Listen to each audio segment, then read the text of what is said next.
काल एक फोकार म्हणजे ताका आमी म्हणटा बोडावणो व्हडलो एक भुरगो आमचो शिवोले तो गरोवन येयलो सदांच येता आजुनूय गरयतात खाला पोगू शकता खालपानी.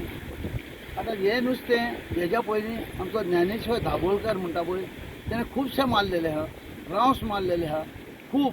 आतां कितें प्रॉब्लम जाला आमचें जेन्ना हें मावत जे सानबार पडलो आनी सानबार तेन्ना लागीं येवन जें आतां नुस्तें न्हू जे तरेतरेचे भाशेचे नुस्तें येताले ते आतां येवपाचें बंद जाल्लें आहा.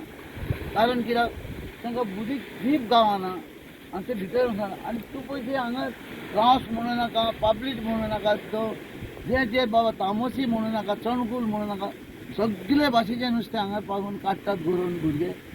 कारण आतां प्रॉब्लम जाल्लो आहा कितें सानबाराक लागून कांयच करूंक शकना आनी तेका लागून नुस्तें गावंक शकना. आयज तुमी पळयता हें नुस्तें त्या भुरग्याक आयज खुबशे तेंपान धरलेलें आहा.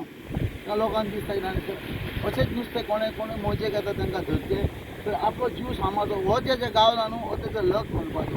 ते नुस्त्याक सादें सोडून गांवांना धरलें जाल्यार भयंकर स्पीड तेजी चड आसता आनी हें तितून तांचो ग्रुपूच आसता खूब.